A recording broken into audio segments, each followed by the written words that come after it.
Radhe Radhe. Thank you, Prakash ji. Radhe Radhe. Good morning, good evening, everyone, to Daily Wisdom from Bhagavad Gita session. Happy Navratri and have a great day. Radhe Radhe, Nitin ji, over to you. Radhe Radhe. Thank you, Ballaviji, and thank you, Prakash ji, for a wonderful quiz, Kahoot quiz, and well done, Mahi. So with that, a very warm welcome to today's edition of Daily Wisdom from Bhagavad Gita.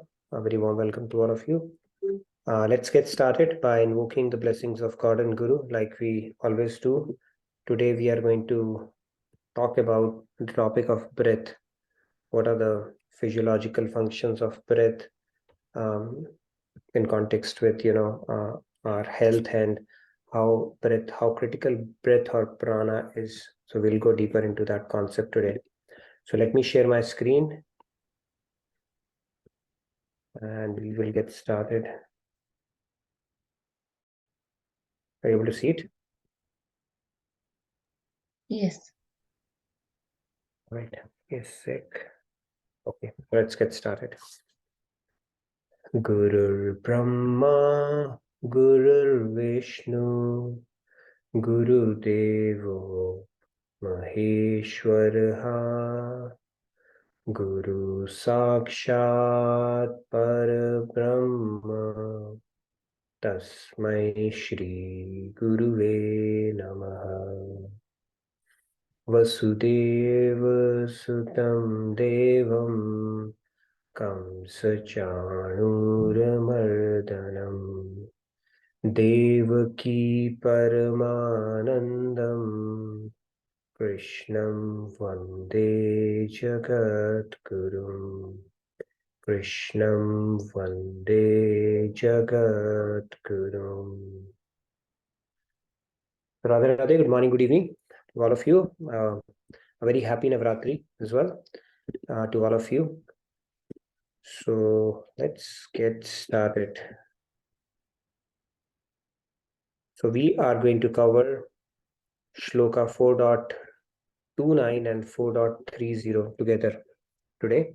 For a change, we'll do two shlokas in one shot. I'm going to recite it, you will keep following along.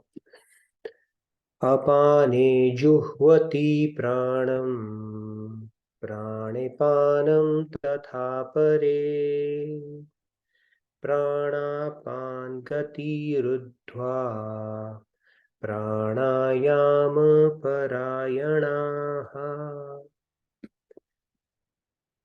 Okay, let's take a few hands. Yes. Radhe Radhe, Sandhya ji, please go ahead. There's Sandhya. Radhe Radhe. Apane juvati pranam, prane panam tatha pare, pranapan gati ruddhva, pranayama parayanaha. Very nice, thank you, Sandhya. Radhe Radhe, Shyam ji, please go ahead. Yeah, Radhe Radhe.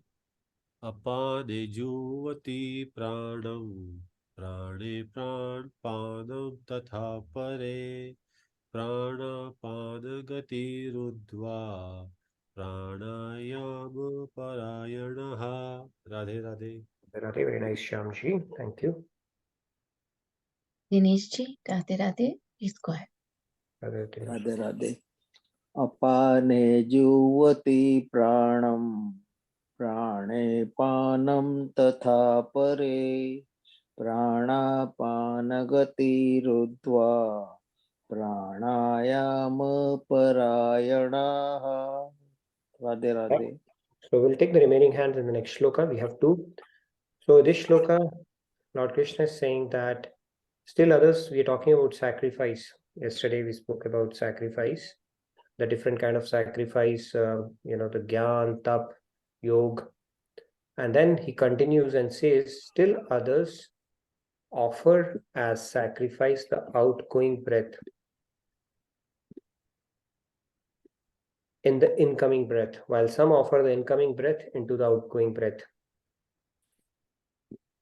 So let's move on to the next one, and then you can recite this as well. Apare niyataharaha pranan praneshu juhvati Sarvepyate yagyavido yagyakshapit kalmashaha. All right, we have a few more hands who want to recite this. Rahul ji, Radhe Radhe, please go ahead. Jai Mata Di. Jai Jai Mata. Mata. Apare netahara pranam pranechu juhvati sarvepyate yagyavido yagyashapit kalmakshaha. Radhe Radhe. Radhe Radhe. Rahul. He went off in the meter in the first line. It's sarvepyate yagyavido yagyakshapita kalmashaha. Okay, let's take remaining hands. Yes, Shanti, Radhe Radhe, please go ahead. Shamji. Radhe Radhe. Aprenitya ahara pranan praneshu juvati sarve paite yagya vido yagya kaspita kalmasha. Sorry, I got fumbled in that. I know it's a bit tricky. All right, let's take the last two hands. Diya ji, Radhe Radhe, please go ahead. Radhe Radhe. Radhe Radhe. Apare niyataharaha pranan praneshu juvati sarvepyete yajnavido yajnakshapita kalmashaha. Very nice. Thank you, Riya ji. Agi ji, please go ahead. Ragi ji, Radhe Radhe, please go Yeah, Radhe Radhe. Apare niyataharaha pranan praneshu juhvati sarve piyate yagyavido yagyeshapit kalmashaha. Thank Thank you. you. Nice. Okay, I see one more hand. Okay, Aparna ji. Yes. Let's please the hand. Aparna ji, Aparna ji, Radhe please. Radhe, please go ahead. Radhe Radhe everyone. Apare niyataharaha pranan praneshu juvati sarvepyete yajnavido yajnakshapita kalmashaha. Thank you. Sorry, I was not paying. I was just coming out of something. No worries. I didn't say it good. Two more hands real quick. Let's do that because we have content to cover. Let's finish the hands now after these two. Yes, Sri Ramya ji, Radhe Radhe, please go ahead. Radhe Radhe. Apare niyatahara pranam praneshu juvati sarve pyete yajnavido yagnatapita kalmashaha. Thank you, Shri Ramya. All right, Sam. Shanti. Yeah, Radhe Radhe, please go ahead. Radhe Radhe. Apare niyatahara pranan praneshu juhvati sarve pyete yagnavido yagnakshapita kalmashaha. All right. Radhe Radhe. So this shloka, Lord Krishna is saying that some arduously practice pranayam and restrain the incoming and outgoing breaths, purely absorbed in the regulation of life energy. Yet others curtail their food intake and offer the breath into the life energy as sacrifice. All these knowers of sacrifice are cleansed of their impurities as a result of such practices. We will talk about pranayam today and the breath-related practices that people take and some of the austerities related to it as well. So let's get started. We start with our soul soup segment. And in our soul soup, we have been talking about, we are in the series, Success, Happiness and Fulfillment series. So yesterday we brought in the concept, are you testing negative for being positive? Hopefully not. It's important to be positive. And we said if we are positive, it helps in three things. It helps in making us happier. We spoke about it yesterday. We took some analogies and stories as well to drive home the point. Today we are going to talk about improves our performance at work. And the third is it enhances our physical health, which we will take in the next session. Tomorrow is quiz, by the way. So we'll take it in the following session after the quiz. So tomorrow we have an exciting Kahoot coming up to test our knowledge, and it's very fun and engaging and can get really competitive. So do plan for it. And our quiz master is ready as well. So let's get started on this. So when we have a positive mindset, it is of course needed for us to feel happy, have a sense of fulfillment, and it leads to success as well. So the second point that I brought was improves our performance at work. How? Let's talk about it a little bit. So our performance at work, professional, most of us are professionals. It does not depend as much on our skill set as it depends on our mindset. And you'll say how. So let's understand it. Some of the researches that have been conducted here. So very often the toppers from the MBA schools, they turn out to be ineffective in corporate life because of their poor attitudes. Despite being equipped with adequate theoretical knowledge and managerial techniques, the attitude or the mindset plays a critical role. And if they don't have control over their emotions, then they are setting themselves up for failure. So there's a companies report on American businesses in 1983. You can check it out. 94% of the executives from Fortune 500 companies, they attributed their success to more than one personality trait. And one of the critical factors was attitude there. In fact, there was a San Francisco-based consulting company. Its name is Robert Half International. They surveyed 100 of the largest firms in US, and they asked the senior executives of these companies to name the single most significant reason for firing their last 3 employees. And guess what? What did they say? They said that only 17% of the people were fired for incompetence. 83% of people who were fired were related to attitude problems. It's a pretty significant metric if you understand it from an HR standpoint as well.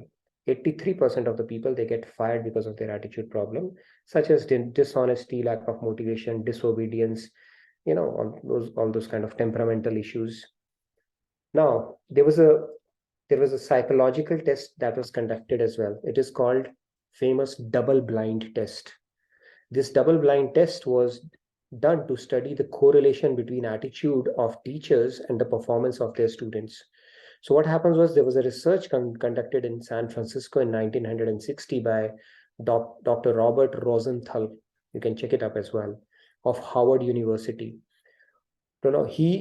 What they did was at the beginning of the school year, they picked up teachers randomly, and they were called to the principal's office, and they were told that, we have been observing your teaching style. The teachers were told, we are observing your teaching style, and you have been identified as exceptional teachers. They were told that. And they said it's a very secret performance scale on which you have been measured, and you are exceptional. And as a special reward for your teaching excellence, we are going to assign you some very high performing students. Okay, they were told that. And teachers were overjoyed. For the dream of any teacher is an opportunity to, teach a classroom filled of gifted kids. So they said, okay, game on, let's do that. And similarly, they picked up some students randomly as well. And they were told, based on a secret criteria, we have identified you as the brightest students with exceptional potential, and we are assigning you to the best teachers. And let's say what happens then. Now, this group was monitored for a full year. Of course, the teachers are approaching it with positivity that, we are best teachers, the best of the best here, and the best students that we are dealing with. So it was observed that the teachers' commitment increased at work. They were very patient with students who were not understanding, and they were tutoring students even after class.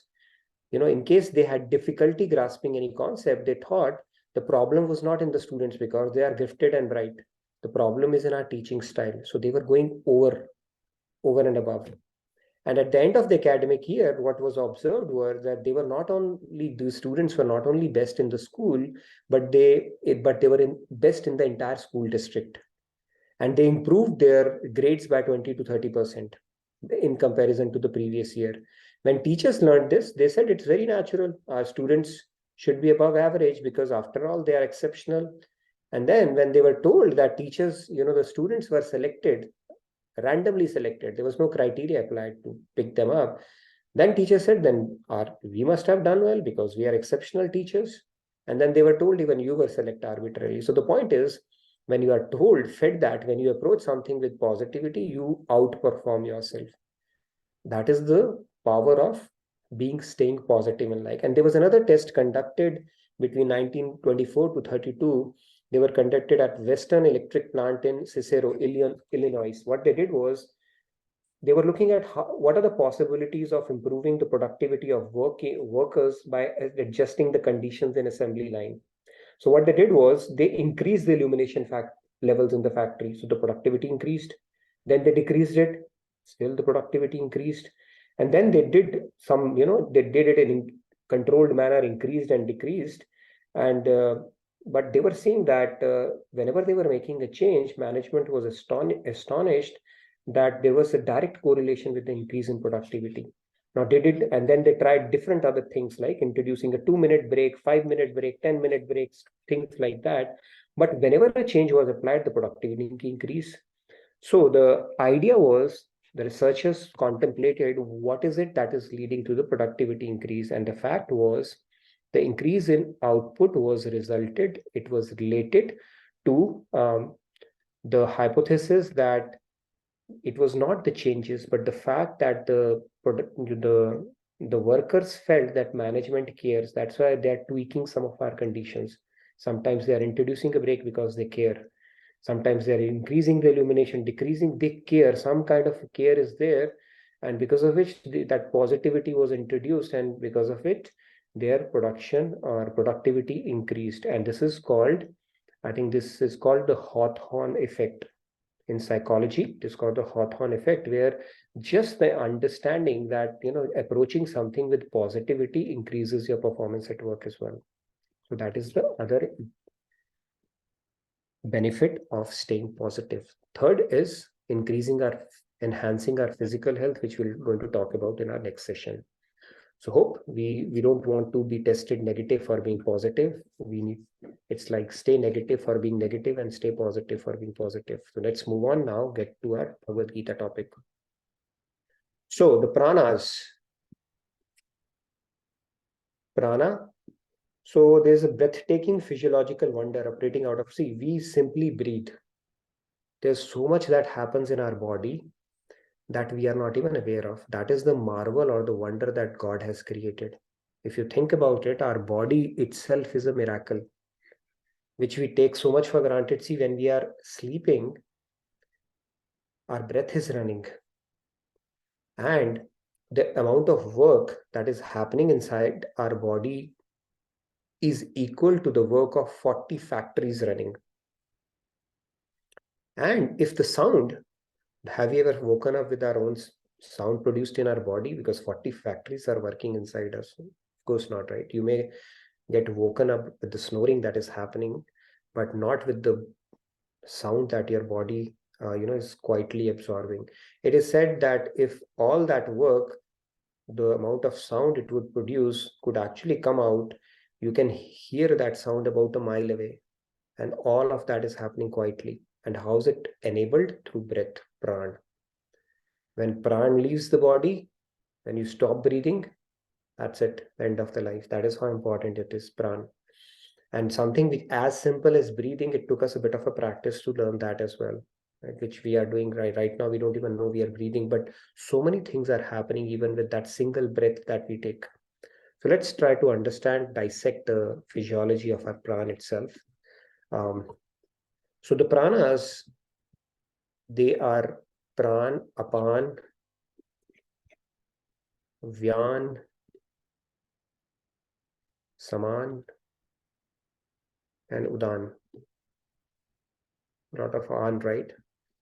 Yeah, so Now, prana is not exactly the breath. Actually, the prana is a subtle life force. As per our scriptures, it is a subtle life force, energy that pervades the breath and varieties of animate and inanimate objects as well. Okay, that is what prana is defined as in our scriptures. So let's understand some of the constituents. Yes, Sandhya? Maybe too quickly, but it's different from soul, right? Or It's different from soul.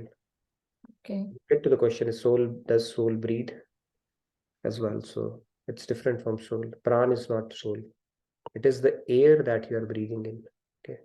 If that was the case, then you are taking soul inside and exhaling soul outside, right? That's not the case. Soul is stationed permanently in your heart until we decide to leave this world. But prana is something, every breath that we are taking, or that subtle force that is inside us. Now you're talking about, is it the soul, right? The subtle force in that sense? In that sense, if you're asking about.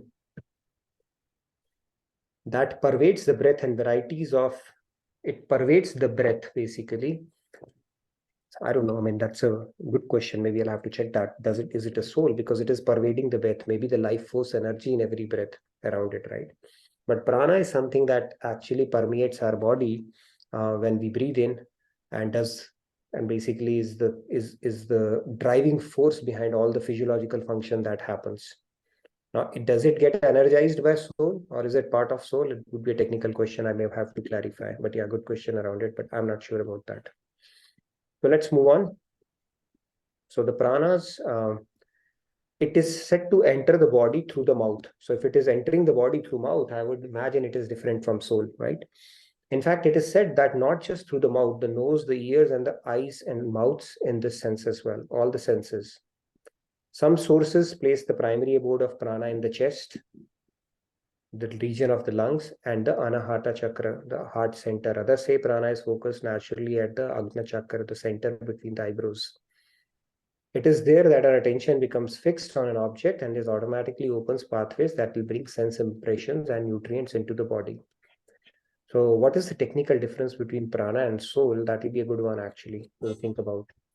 So it's mostly describe the vital force in its totality, but within the context of 5 divisions of pranic energy. So if you look at it, the prana it's the energy that we absorb from food and water, not just limited to that, but from our sight, sound, smells gathered through the sense organs as well, and from ideas and impressions communicated to the mind as well. Okay, so all of that is the pranic energy. Now, everything that we see is actually energizing. It's kind of a prana. It's a bit of a esoteric concept for me, but that is how it has been defined. So basically, you are getting pranic energy through your senses. Okay, now it's not just limited to the breath that you are taking, but also what you are seeing, what you are smelling, what you are thinking as well. Everything constitutes that. So this is and if you are unable to absorb it, the body will die. Okay, so pranic energy is basically the life force within us. Now, our Ayurvedic Sashruta had said that it makes the food travel inward, and that by doing so, it supports the other 4 functions of energy.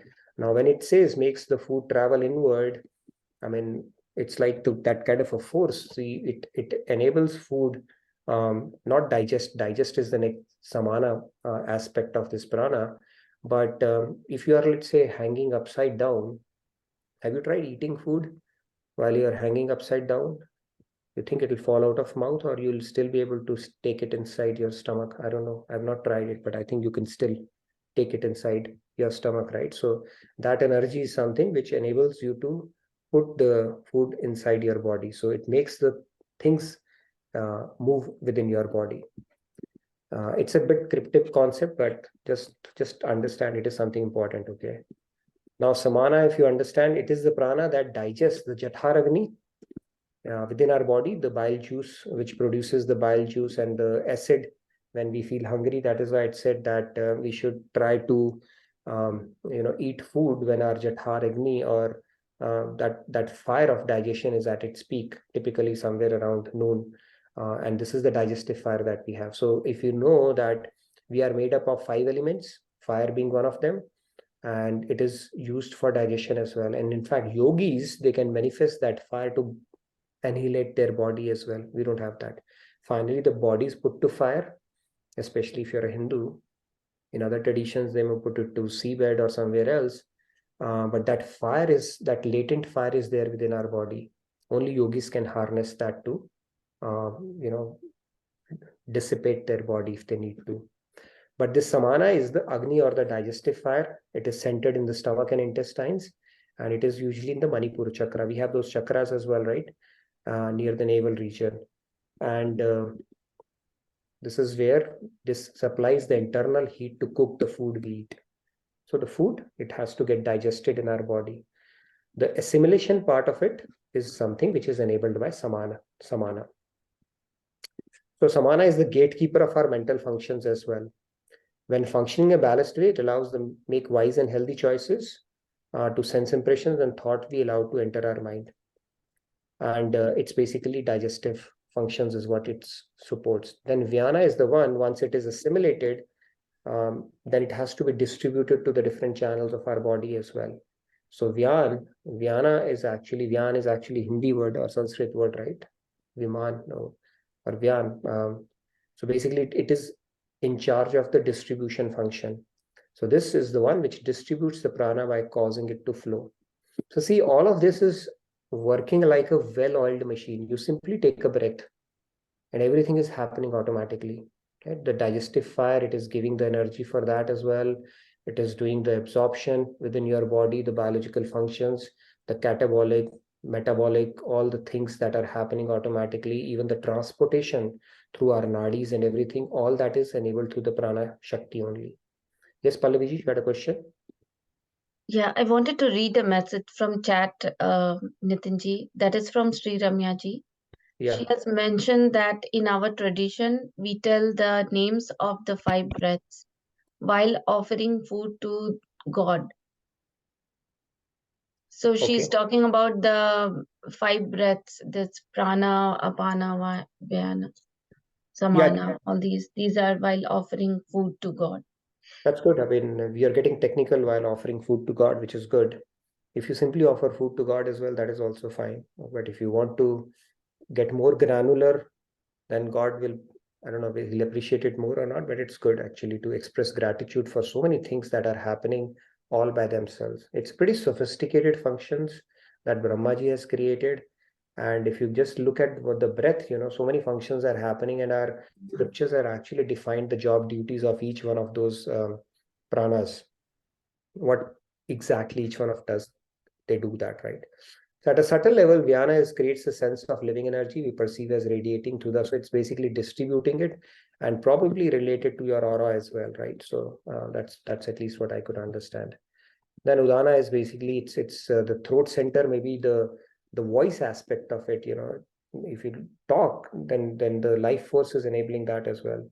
And it produces speech and song, the communication aspect of it. So Udan is, Vishuddha chakra is where it is situated, and it leads to the revitalization of will and to self-transformation as well. Okay, this is related to that. See, we can do a thesis on that actually. Pretty complex stuff, but let's understand there are a lot of components to our breath as well, and this is one of the mediums through which people can do austerity as well, as we'll talk about some of the practices around it as well. At the time of death, Udana is responsible, is the energy that draws individual consciousness up and out of the body.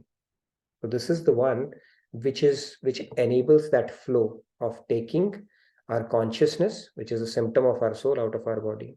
So Udana is the function of that. And then, yes, Sandhya, had a question?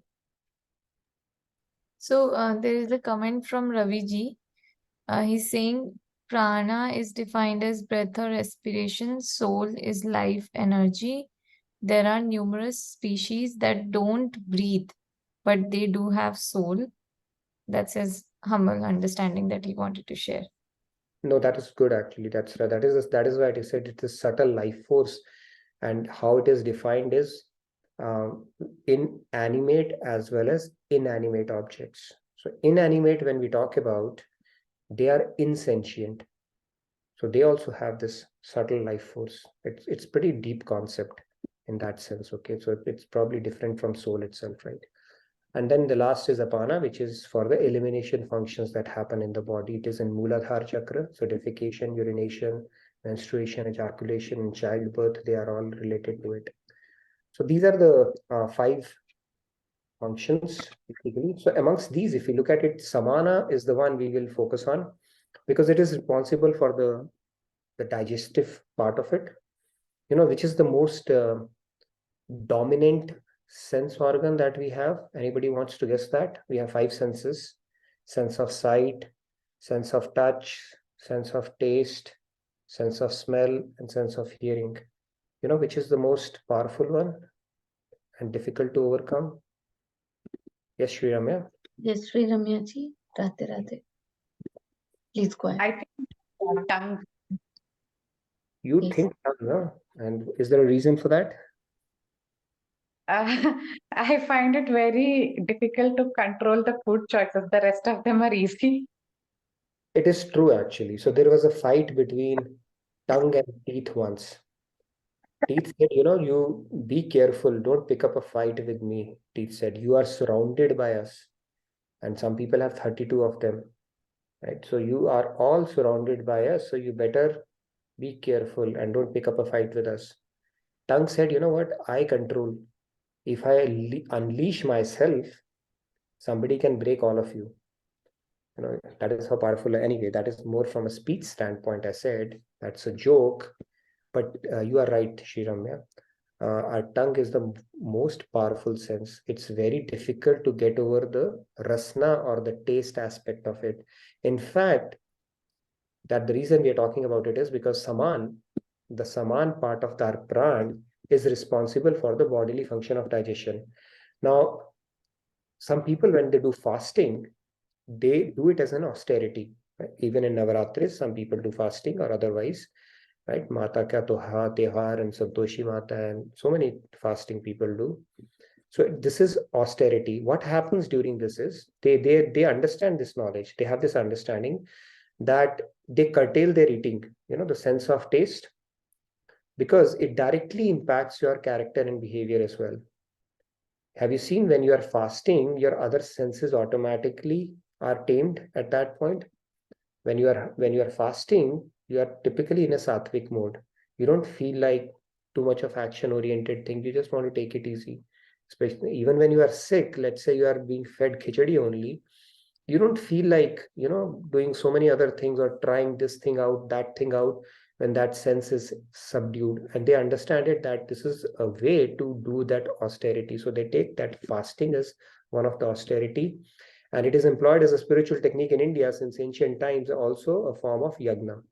So fasting is also yagna. So fasting can take a different form. So one is fasting in food, other is fasting in speech. People take Maunvrat, Buddhism, I think they have a practice to fasting of speech. And then there is a fasting of thoughts as well, where you are, just trying to still your mind, especially in meditation that we do. So they are all called austerities that people take. Meditation is also kind of an austerity. Now you say meditation is a very difficult thing, especially when we talk about Roop Dhyan and all, people say, okay, my God, it's very difficult to do that. But the fact is, we all are habituated to meditation. Right? People are meditating. A wife is meditating on her husband. So especially when they have met for, the lovebirds, people who are having an affair, they're always thinking about the other person all the time. That is also meditation. An artist is thinking about his creation, the painting that they are doing, that is also meditation. A person who is working, let's say they are doing coding or any work, they're also meditating on their work. So meditation essentially is not very kind of a rocket science kind of a thing. We are all habituated to it. It's just a persisting a thought for an extended period of time, whatever that thought is. And when we dovetail it towards God with the repeated practice, of course, that becomes a meditation, and that is also kind of an austerity here, right? So anyways, getting back to Saman, it is the one where you curtail your diet, and then the senses become weak. When you control your sense of taste, other senses automatically become weak. And then the Saman, which is responsible for digestion, neutralizes itself, and this is the form of sacrifice some people perform. anyways, Lord Krishna has explained all the different kind of austerities people can potentially do. That doesn't mean one is better than another and all, right? And then I'll try to put it all in perspective, why, which one is one that one can undertake just to keep things simple, right? So moving on to pranayam, this is the system of yoga for controlling the breathing process, which is called pranayam. Hatha yoga, and in sitting posture, there's a lot of focus on the pranayam aspect of it. So there are two parts to it, the pran and the ayam. The pran is the energy of the vital air. Ayam is the stretch, revolution, and the control around it. And this is complete controlled breathing. They also call it yogic breathing if you do that. We are not aware of our breathing right now, but when we do breathe consciously and mindfully, you would say even it is used as a technique for anger management or your emotion stabilization as well. The Nadi Shodhan pranayam that we do, see, when you are in a good mood, typically, not good mood, I mean, just observe. I mean, when I came to know about it for the first time, it was kind of a revelation for me as well. Typically, throughout the day, we are breathing from one nostril only, either right or left. I think it is when you are in a good mood, it is from right side, or maybe the other way around. And when you are not in a good mood, it's on the other side. So Nadi Shodhan or the pranayam, when you do, you balance it out. And then you start breathing from both the nostrils. Try it out. Check it out, okay? You might be breathing from one nostril only. And that is typically how it goes throughout the day. But when you do pranayam, alternate nostril breathing, then it balances that. And that is why it has a direct impact to our thought process as well. It just balances it out. So anyways, so the breath control is a key practice in a Hatha Yoga.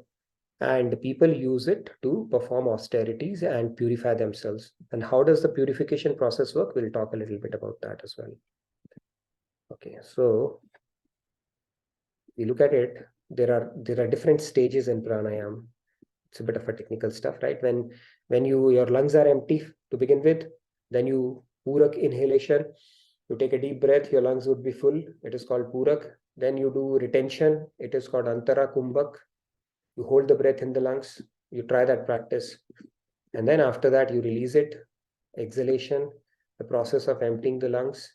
And then the Bahya Kumbhak, where you keep the lungs empty and incoming breath gets suspended in the outgoing breath during the period of suspension. So this is where you are mindfully breathing and practicing pranayam, these practices. Otherwise, it's just happening default. Very shallow breaths we are taking. And it is said that people who are advanced spiritually, right, their breathing pattern is also different. So they are doing full breaths or the yogic breathings as opposed to the shallow breaths that we people are habituated to. And even when you are stressed out, just think that, check it out, your breathing, the breathing would become shallow. And that is why they say when you are becoming anxious or you're angry or you're feeling, stressed out, take deep breaths and it can calm your mind out. So the deep breath, when the oxygen goes in, it has a direct correlation with your stress element as well. Our shallow breaths are not good for us. And I'll give you another reason why shallow breaths are not good. Okay, let's move on. The point here is that Lord Krishna is saying some people use these techniques to perform austerities because these techniques can help discipline your senses and in turn can lead to the purification of your antakaran as well. How? We will talk a little bit more.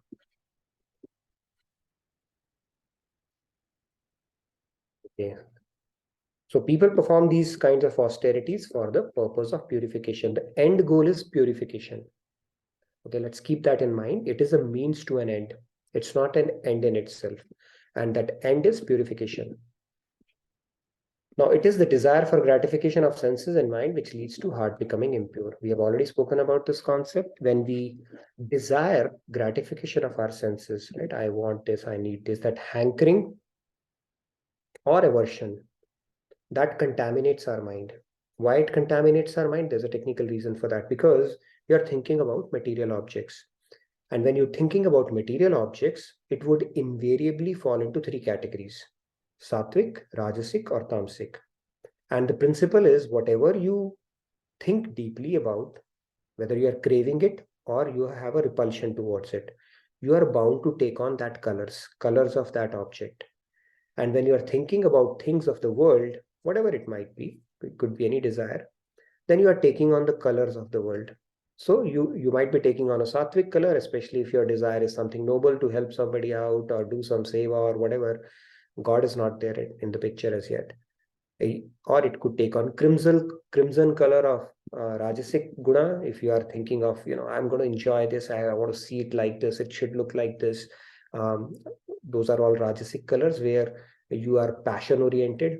Or you could be taking on Tamasic color where you are making desires which are not only counterproductive to your spiritual journey, but also not good for you, your sanskars as well, right? When you think about, let me enjoy through intoxication or just lying down or venting out my anger or gossiping and stuff like that, right? So all these three things that we spoke about, not three, but anything related to the world, would basically put us in those three categories: Rajasic, Tamasic, or Sattvic. So sense gratification, which leads to heart becoming impure. When heart takes on the color of the world, it becomes further impure. And aim of all these austerities is to curtail the natural propensities of the senses and mind to seek pleasure in material objects, right? So our mind, because it is material in nature, see, God has also thickened the plot by giving us, first of all, our soul. Soul is divine. And then he has given us a faculty called mind, body, senses, intellect, right? Which is material in nature. And now because it is material in nature, its natural propensity is to get attracted with material things. So it's kind of a very interesting game that God has created for us. Now you have to reverse that cycle. You have to give itself the taste of something which is divine, not straightforward. You have to keep on practicing. Like it's like tasting a sugarcane juice while it would taste bitter because we have jaundice. But you keep on tasting it, not only it will cure it, but also reveal its true taste. So now you are stuck in this material thing, your propensities of senses, in seeking the material objects that will give you pleasure. But these austerities they are directed towards a sacrifice to the Supreme. Then they start resulting in the purification of the heart, which is, heart is colloquially referred to as the internal machinery of mind and intellect. So heart is not the heart as we know medically. Heart basically means the mind intellect complex as well. Okay. So these austerities, when we try to discipline our mind and offer our breath as a sacrifice to God, that is the key thing here. Now, if you are breathing, simply breathing mindfully, it will help you increase your focus. It will help you get a better health. But when you are breathing and offering it as a sacrifice to God, then it will result in purification. The principle is very simple.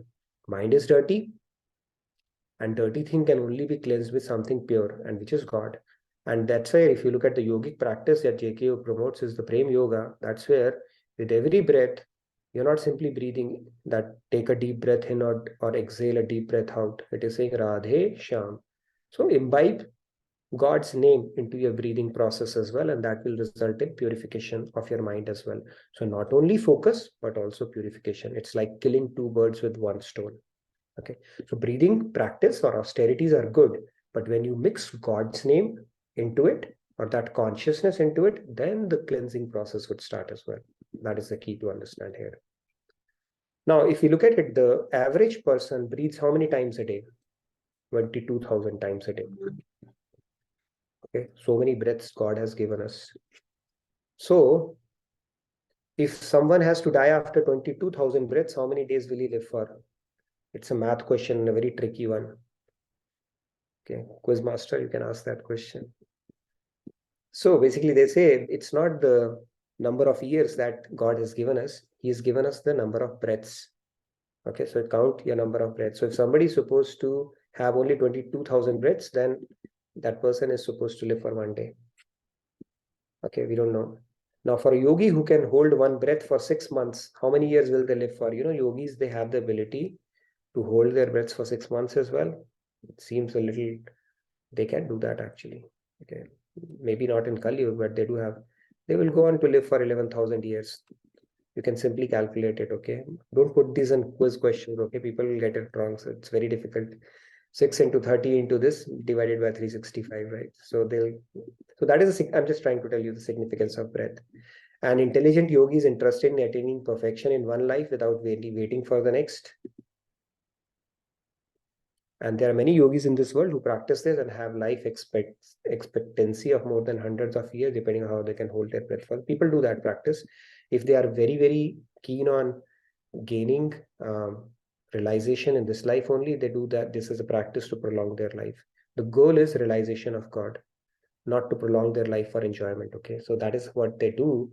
But the key is, through this practice, it should result you into the attaining that perfection. That is the key thing, which brings us to a bit of a discussion today. So this I came across, I loved it. Okay, Swamiji has also written in one of his books, life is not measured by the number of breaths we take, but by the moments that take our breath away. So what are those moments is something, one aha moments that we have to think about. Meeting a guru is one of them. Eating an ice cream could be one of them for some, right? But if you think about it, any moment that is taking your breath away, those are the moments that you would typically remember at the end of your life, right? This guy, Tom Sawyer or Charles Dickinson, I think he had said that there are two important moments in a person's life. One, the day he's born, and the second is the day he figures out why he's born. Okay, so those are also moments which are very significant in our life. But anyway, getting back to the question, does soul need to breathe? And how can we spiritualize our breathing? Let's talk about this topic, because we have spoken a lot about breathing, so much so that I've lost my breath. So let's have a bit of a discussion on this topic. Or any questions? I see Sandhya ji's hand raised. Yes, Yeah, Sandhya. this is kind of a very deep and a very difficult topic. Thank you for going over this. I know it is difficult, so don't ask too many quiz questions on this one, okay?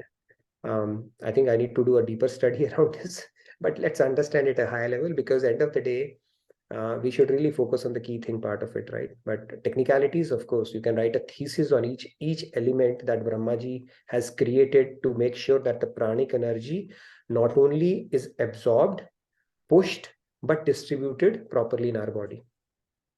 Okay, all that stuff that is happening. Yes, Sandhya, you had a question? Please go ahead, Sandhya ji. Radhe Radhe. Radhe Radhe. First question is related to previous slide. So, like life expectancy increases, that means basically aging gets slowed down in, like, as you were talking about yogis, right? They are able to prolong that. If you can hold, see, if you look at tortoise, it goes on to live long because it has deep, slow breaths. Dog, on the other hand, it dies quickly because it breathes very fast. So shallow breaths, we are exhausting our quota of breaths. Okay, so don't get anxious, don't get angry. We are consuming those breaths very quickly at that point. So shallow breaths are not good. In that sense, yes, you can actually, with these practices, provided you are putting it to good use, and then it's worth it actually in that sense. But an intelligent yogi, that's why I've put that line, is interested in attaining perfection in one life without waiting for the next. They may prolong that because they may think, they have a shot at attaining that realization in this life itself. And human life comes once in billion years. So people who are intelligent might look at that way of prolonging it and making it count. But don't try holding on to your breath, okay? Maybe. No, but then in the next slide you are saying moments that take our breath away. Yeah. That's so I think on the other spectrum. But and we know the breath of Mahavishnu, right? How significant it is. Yes. One breath is equal to 100 years of Brahmaji. yes, And one day of Brahmaji is equal to 1000 Mahayugs. And one Mahayug is equal to 4.32 billion years. And our Kali Yuga is just 432,000 years, just to put things in perspective. That is how Mahavishnu's one breath is, which causes Mahapralay. Yes, Sam has raised her hand as well. Go ahead, Sam. Don't ask me a tough question, please. This topic is a little out of syllabus for me, but I'm still holding Radhe. here. Yes, go ahead. So you mentioned that shallow breaths are good for having a long life. No, the other way around. Shallow breaths are not good, I said. Shallow breaths are okay. Not Shallow good. breaths, not good. So deep breaths are good. That means I mean I still didn't understand. See, suppose if we do exercise, then we take so many breaths at a time. I think right? the quality of breath also matters in that sense.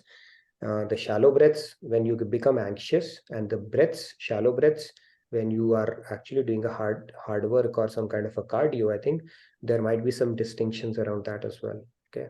Having said that, there is a correlation between our mood, our psyche, and our breaths. And the beauty is conversely, it works as well. So when you're in good mood, you are breathing evenly. But when you're not in good mood, you might be breathing, quickly. But if you introduce heavy breathing at that moment or long breaths at that moment, your mood will also reflect that. So both ways it works. Okay. Okay. All right. So getting back to this question, let me introduce this as well. So it says that Ramayana says, Yog Kuyog Gyan Agyana Jit Nahi Ram Prem Pardhana. So even yog or all the pranayams or ayams that you are doing, if love for God is missing in that, then it becomes kuyog. We are missing the point there as well. And any practice which is gyan, but which is not leading you to develop love for God, that is also a gyan, to put it simply. So it's very important that the practices that we are doing, we need to incorporate God in that. If you don't do that, then it will end up becoming a mechanical practice. It will not improve the quality of your mind. You will still struggle with anger and all the afflictions that you started off with. It's very simple. To improve the quality of your mind, you have to bring God into whichever practice you are doing, which is including breathing or yogas or whatever practice it is. It's a very simple thing. It's like that story of a well, right, where a dog died. The dog died, so there was only one well in that village. So then they started pulling water out of that, and there was stinking water. And they went to the person, the old people, old men or the wise men of the village, and said, we are having this trouble. What do we do? He said, keep on taking out the water. Soon it will become fresh. And of course, it happened, right? They kept on taking out water, and after a while, all the polluted or stinking water was gone, and then the fresh water started coming out. But guess what? After a few days, again, it started to stink. So they said the problem is not in the water. The problem is because you have not still taken out that dead dog from the well. So that dead dog is those vices that we have in our mind, impurities that we carry in our mind. Until we take those out, the quality of mind will not improve. And the quality of mind improves only when you bring God into the mix in whichever practice that you are doing. So this is how the story goes. Yes, Falguni ji. Radhe Radhe. Falguni ji, please go ahead. Yeah, Radhe Radhe Nitin ji.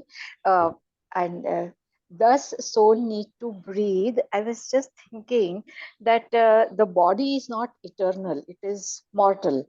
So that is why the body is breathing. But the soul is eternal, right? It is immortal. So why would the soul need to breathe then? Soul doesn't need to breathe. Yeah.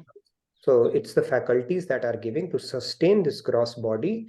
We have been endowed with the senses, right? Nose and everything, and the sight and all the senses. Through all the senses, we get the pranic energy.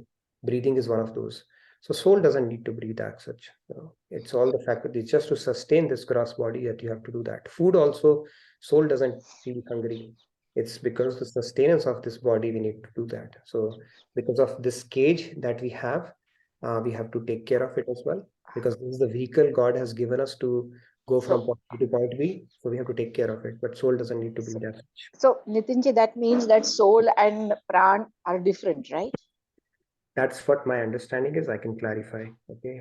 There is some relation between them, because soul is the energy, but the pran is enabling some part of that. Maybe some delegation is given to the pran aspect of it. So what is the difference and the similarity? I'll get that. Because I don't have that answer. Thank you.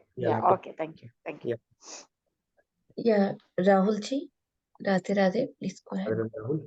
Radhe Radhe. So going back to the second question, during the yoga sessions of the retreats, Swamiji always emphasizes when we are breathing in, then we have to say Radhe or think about that. And then when we are breathing out, so Sham. So, and that is what I think it is based on. The Prem Yoga is also based on the same thing, where Devi ji emphasizes the same thing. Very true. Radhe Radhe. God's name is very, very auspicious. In fact, you could do Radhe Sham, or if you do Ra and then The, that is also very auspicious. In fact, Maharaj ji had said that you do it for 10 days and see what happens. But it's very difficult to take that 10-day challenge as well. Try it out. I have tried it multiple times. I have not succeeded. Your mind will get, he said, do it for 10 days and see what happens. That is how powerful this practice is. A lot of kalyan, a lot of things can change if this happens. In fact, he said that make it your default setting. Default setting means when you say breathe in, you say Ra. When you breathe out, you say Dhe. And when it becomes your default setting, even when you are sleeping, the moment you will wake up, that will continue inside you. You try it out, it can happen. But you have, if you continue that practice, then it can become your default setting. And if you can make it your default setting, you have done yourself a huge favor, big favor. Okay, that is how powerful it is. Because God, it is said that God's name is more powerful than God. Why? Because God comes and goes. He closes his pastimes after his avatar, but his name still stays. And by taking his name, so many people have transformed their life. That is the power. And because he has put all of his powers in his name. And it is said when we actually become purified, we cannot even complete God's name. We will say Ra and we'll go into Stabdhovastha. We cannot even complete De. That much power intoxication is there in that name. So we can maybe take up a challenge, let's say Radhe Radhe as best as we can, or, if you want to do Sitaram, that's perfectly okay as well. Take God's name, start filling the blanks of your day with God's name. And if you can integrate it with your breath, Maharajji was like Jagat Gurutam. So he always gave you tools which had a far reaching effect. He said, if you can integrate it with your breath, it's like with your identity itself, you have integrated God, right? But if we can do that or practice it as best as we can, that will be very, very auspicious. Yeah, thank you, Nitinji. Lakshmi ji has mentioned about the shallow breath, the discussion of the shallow breath. She has mentioned in chat that shallow breath in anxiety or anger release toxins, but same during exercise will result in elimination of all bad things and release endorphins. Beautiful, that is true. When in anxiety, it releases cortisols. And when you are doing exercise, it releases endorphins, right? Those four hormones, right? Dopamine, oxytocin, serotonin, and endomorphin. So endomorphin is released when you do exercises and when you feel good at the end of it after sweating out and that light pain that you feel in your muscles, which is a good feeling. Very true. Thank you, Lakshmi ji. Kumar ji, Radhe Radhe, please go ahead. Jai Shri Ram, everyone.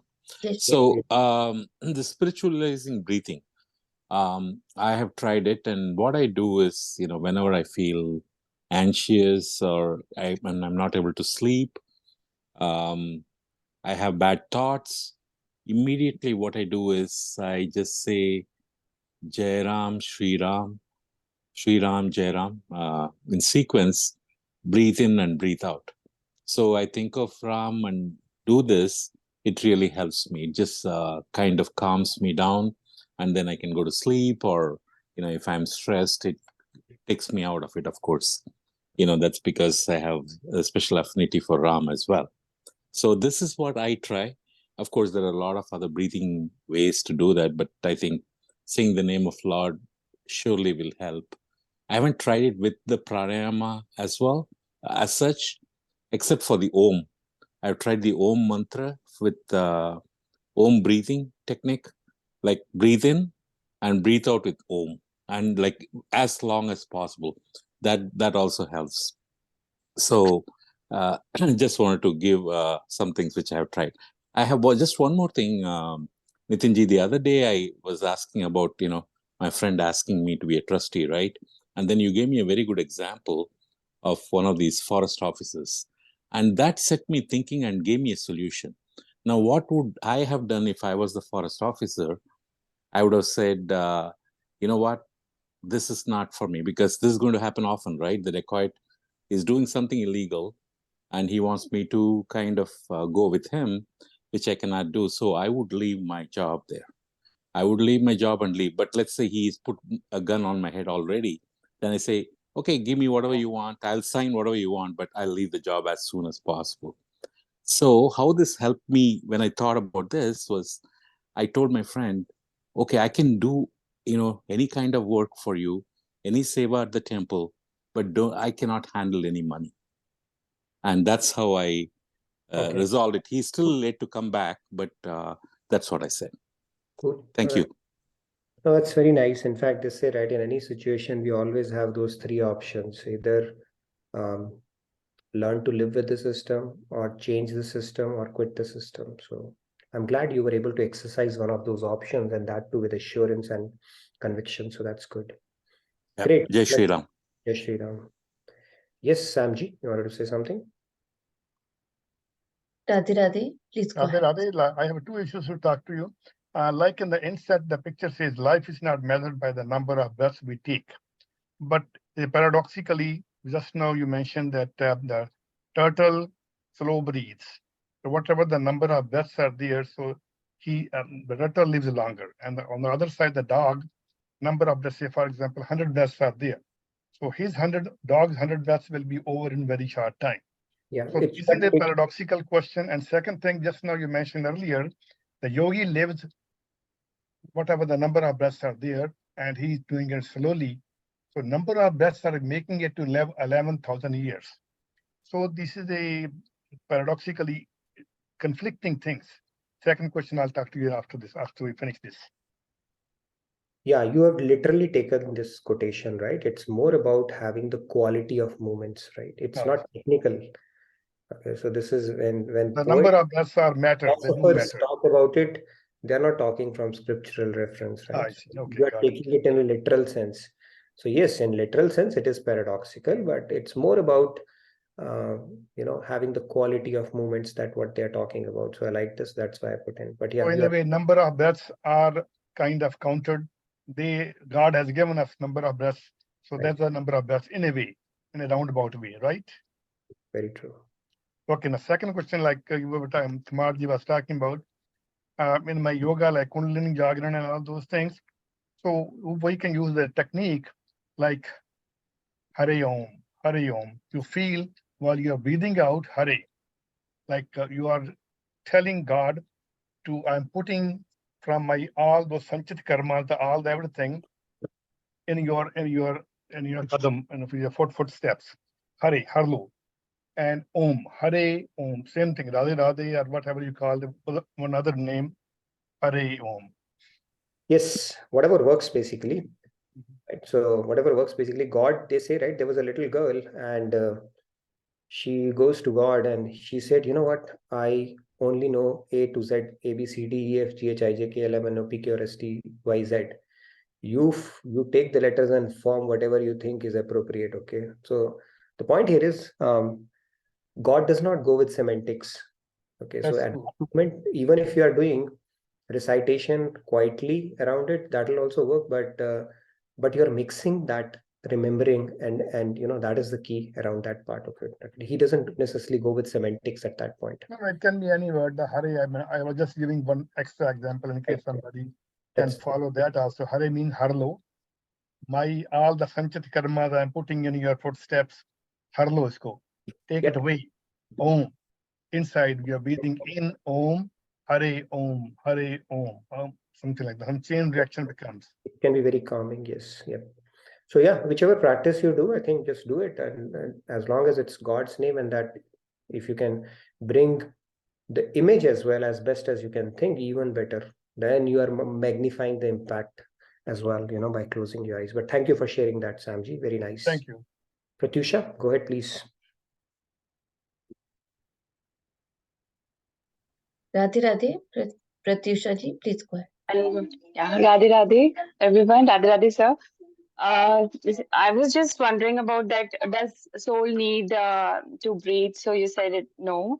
But the second question, how can we spiritualize on breathing? So that actually got me into this thought process that you said that Udan is related to the throat chakra. So I was like checking out what all other chakras are related to prana, samana, vayana. So I got that. And then I went on to what all organs, senses are related to it.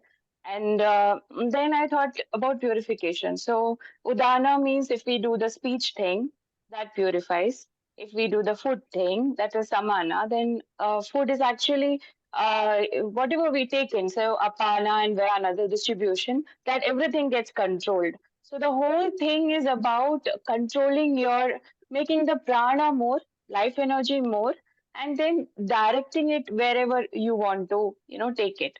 And then the other thing that I was thinking about Sandhya's question about prana and soul to be different. So on that, I was thinking on that, and I feel that prana is like soul. When it leaves the body, it will leave, like first your leg will stop functioning, from Muladhara. Then the energy goes up, and wherever your energies are, you will leave from there. So if you think about that, then your energy, if it is when the prana leaves, the life energy leaves, and the other energies are stored in certain parts of your whatever chakra or center or wherever, and that will eventually leave. But first, the prana will leave, and the soul will leave with the prana, and you will not get any more supply.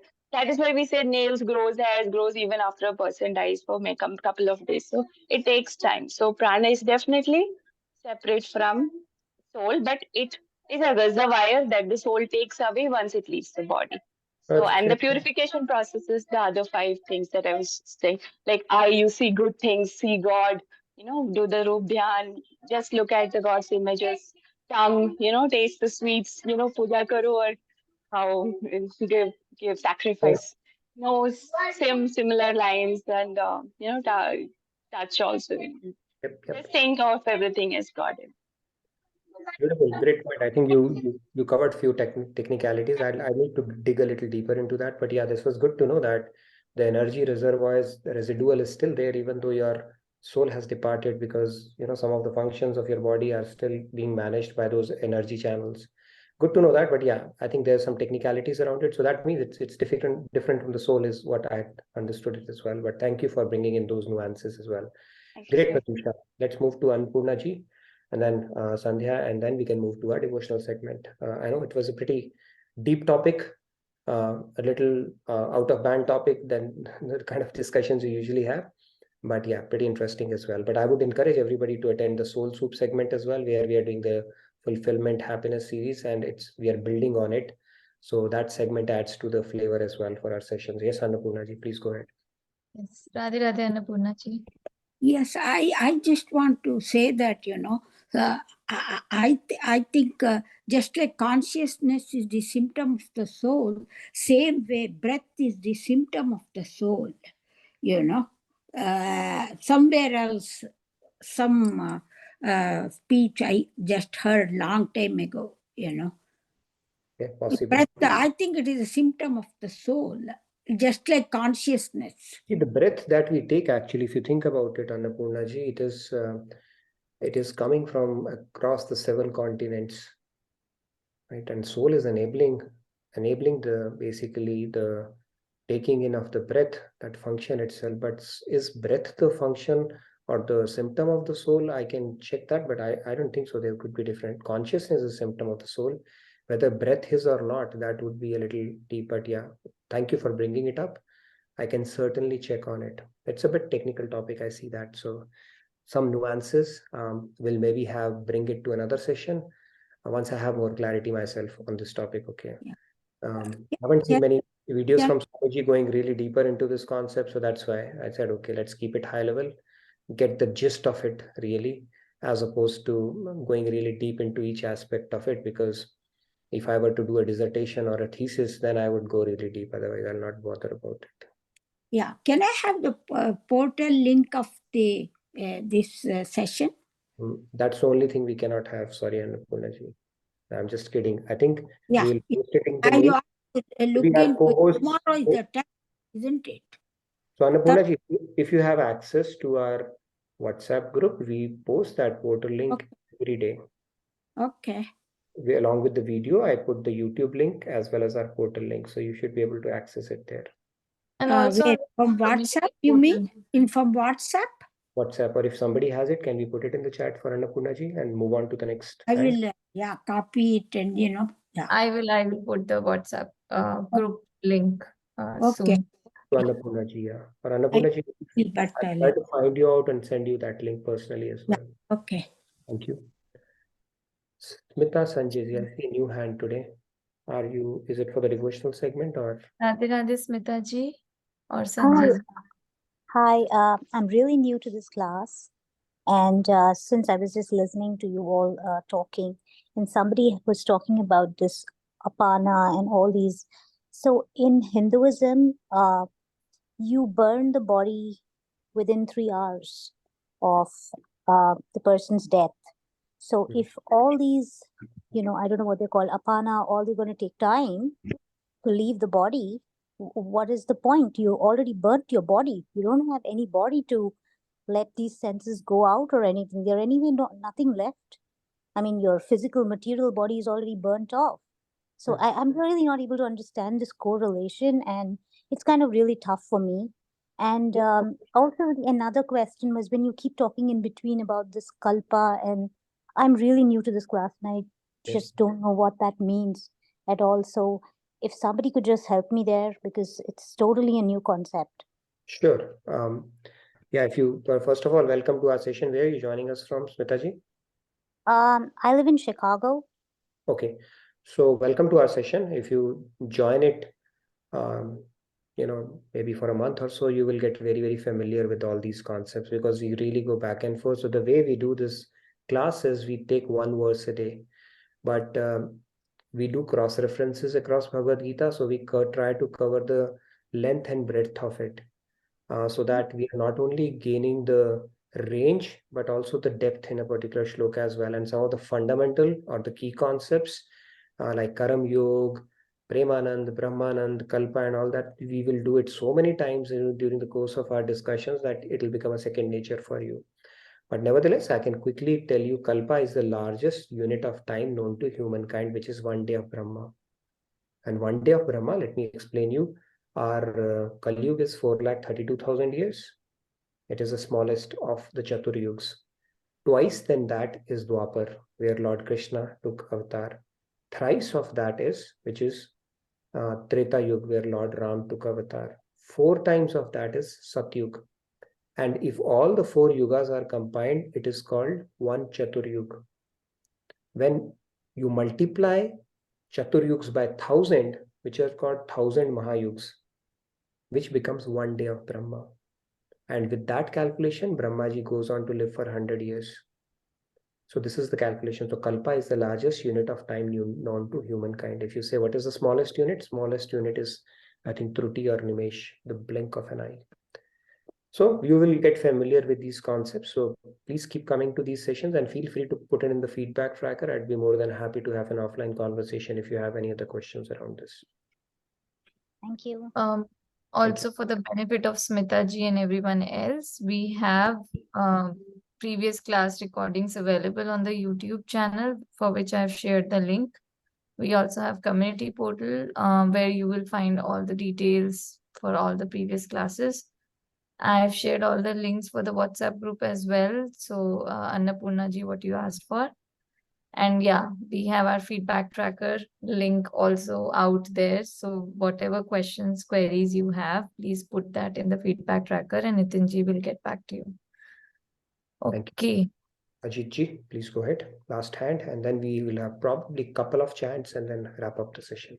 Yeah, and there are many comments, but unfortunately due to time constraint, maybe I won't be able to take them. So please put them in the feedback tracker. Ajit ji, Radhe Radhe. Radhe Radhe.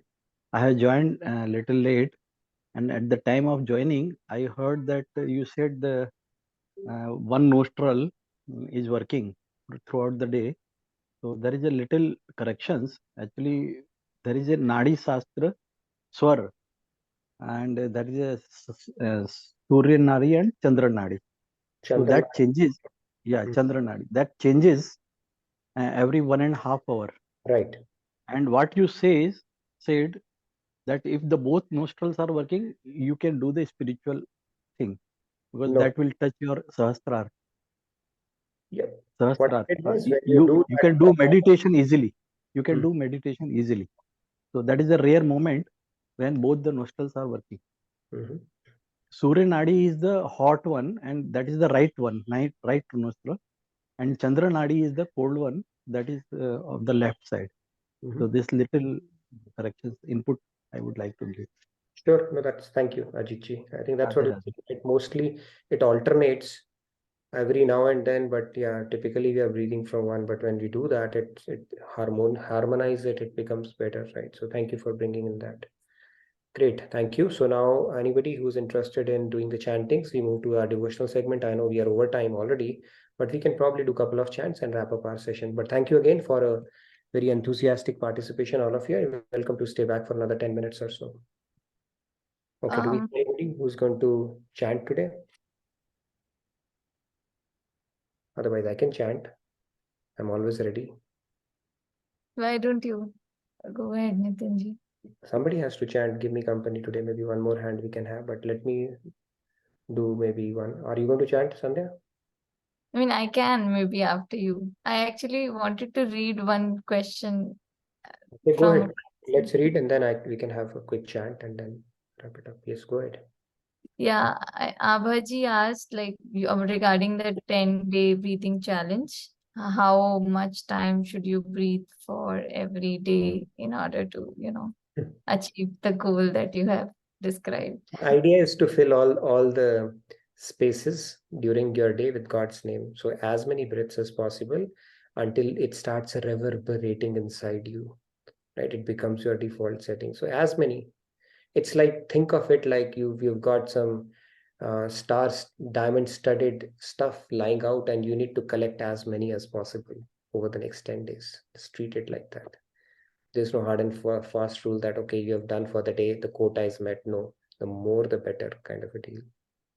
In fact, it's a good practice to fill the vacuum of our day with God's name. It is very, very auspicious. Try it out, and your mood and your consciousness will start flying at a different level altogether. I have done this practice. I try to do it as best as I can now, but I'm telling you, I when I started on this path, and I was fortunate enough to meet somebody who asked me to do this practice, and I just did it blindly without understanding the science behind it. And those 6 months were special. Even now I recollect. Try it out.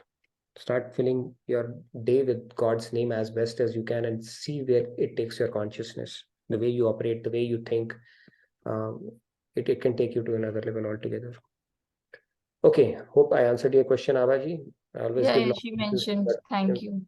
Okay, all right. So anything Yeah, else? I can also go for devotional chanting after you. Yeah. Okay, Swati ji has also raised hand. All right, go ahead, Swati ji. You get the first privilege for raising the Radhe Swati ji. Swati ji, then I'll go ahead. Radhe Radhe. I'll just sing small only, not take more time. Okay. Sure.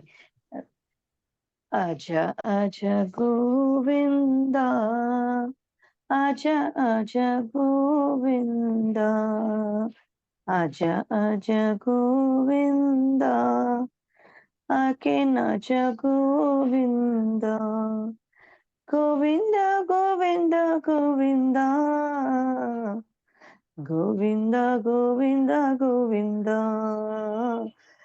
Govinda Govinda Govinda, Gopala Govinda Govinda, Aja Aja Nanda Nanda, Aja Yashomati Nanda, Aja Aja Nanda Nanda, Aja Aja Yashomati Nanda, Aja Aja Govinda, Aja Aja Govinda, Aja Aja Nanda Nanda, Aja Aja Sukha Kanda, Aja Aja Nanda Nanda, Aja Aja Sukha Kanda, Govinda Govinda Govinda, Gopala Govinda Govinda, Aja Aja Shri Radhe,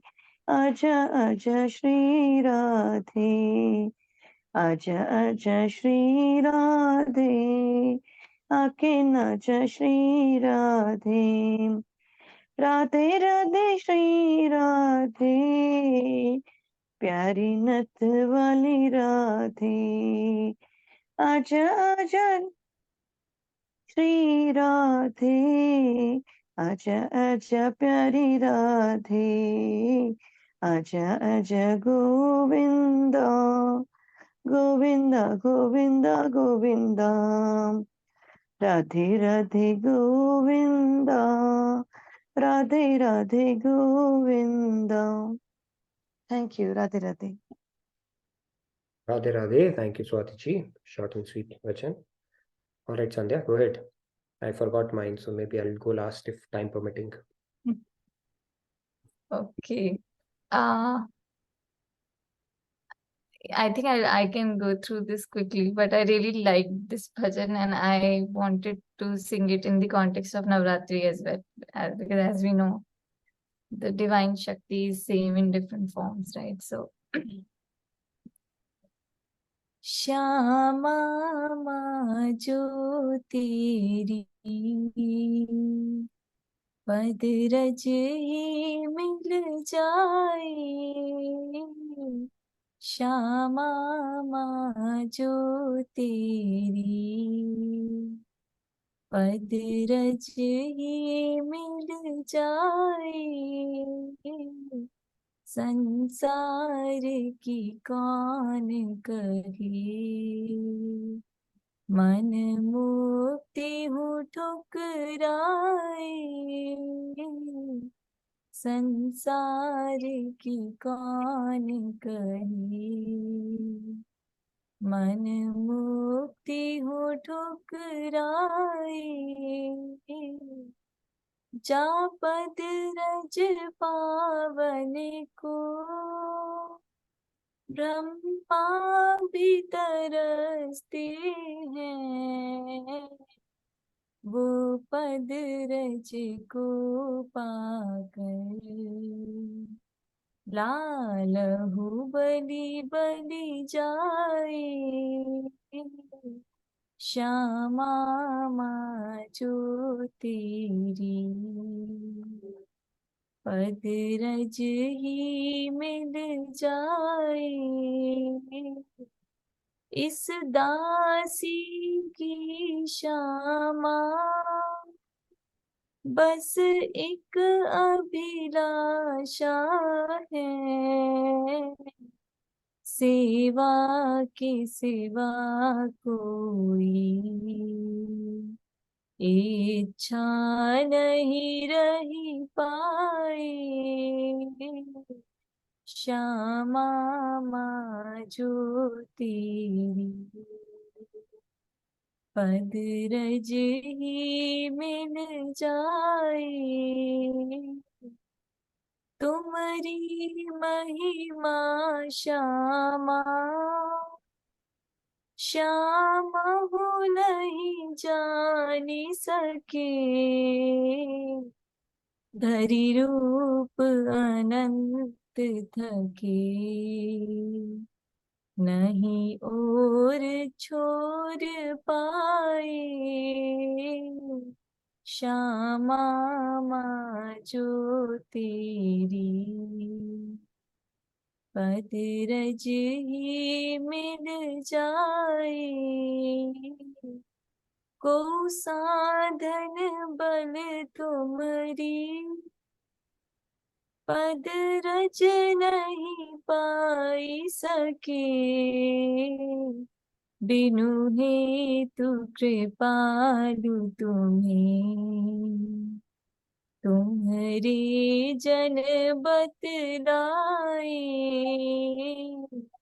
Shyama माँ जो तेरी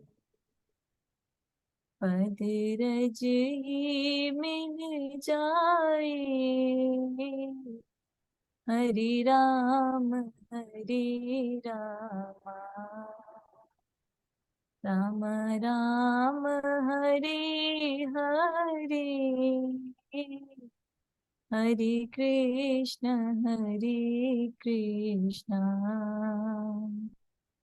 Krishna Krishna Hare Hare Done. Very nice. Beautiful bhajan, Sandhya. It's the same tune as Mohan Tere Charano Ki, right? Very nice. Loved it. Okay, so 10:24, maybe 1 minute I'll do real quick and then we'll wrap it up. I'll just do a couple of lines, not more than that. Radhe Radhe Govind Bolo Re Radhe Govind Bolo Re Govind Bolo Bhaiya Gopal Bolo Re Radhe Radhe Govind Bolo Re Hare Ram Ram Ram Hare Hare Hare Krishna Krishna Krishna Hare Hare. All right, Radhe Radhe. Have a wonderful rest of your evening and a great rest of your day. I look forward to seeing you tomorrow, Kahoot time. All the best to everyone and all the best to the Kahoot master as well. I'll see you tomorrow. Stay safe and stay blessed. Thank you, everybody. Good night. Good day. Yes, thank you everyone. See you all tomorrow. All the very best for Kahoot. Have fun. Radhe Radhe. Radhe Radhe.